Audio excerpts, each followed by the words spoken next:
नमस्कार. आज गीता जयंती. आपण गीतेबद्दल आज थोडंसं चिंतन करूया. गीता या शब्दामध्ये गई असा धातू वापरलेला आहे.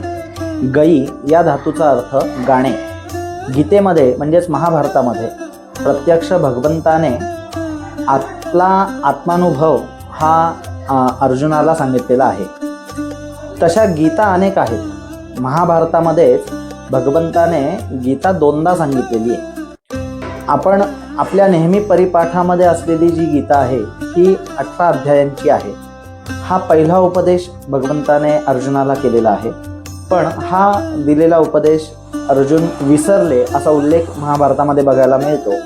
म्हणून भगवंताने अर्जुनाला गीतेचा पुन्हा एकदा उपदेश केला आणि तो दुसरा उपदेश करत असताना मात्र भगवंताने तो विस्तृतपणे केलेला आहे.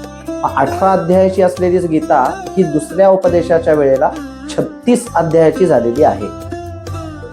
ही 36 अध्यायाची जी गीता महाभारतात बघायला मिळते ही अश्वमेधिक पर्वात भगवंताने सांगितली. त्यालाच अनुगीता असंही म्हणतात.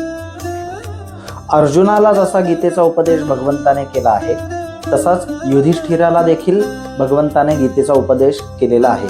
त्यालाच कामगीता असे म्हणतात. महाभारतामध्ये पंचपांडव आणि विदुर यांचा जो संवाद आलेला आहे त्यालाही षड्ज गीता असं नाव दिलेलं आहे. प्रत्यक्ष भगवानच महाभारतामध्ये याचं वर्णन करतात की गीतेचा उपदेश जो पहिल्यांदा मला करता आला तो परत करता येणार नाही. कारण पहिला उपदेश करत असताना मी योगयुक्त होऊन तो पहिला उपदेश अर्जुनाला केलेला आहे. त्यामुळे तसाच्या तसा उपदेश माझ्याकडून परत होणे नाही. त्यामुळे आपल्या परिपाठात असलेली जी गीता आहे तर त्याला मेरुमणी मुकुटमणी असं धर्मग्रंथांमधून म्हटलं जातं.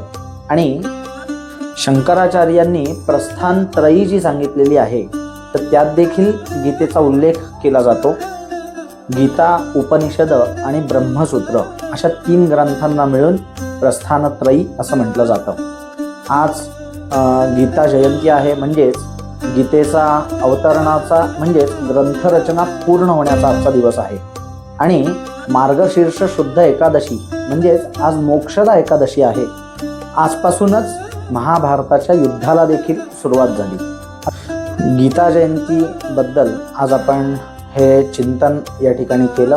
गीता जयंतीच्या आपल्या सगळ्यांना हार्दिक शुभेच्छा.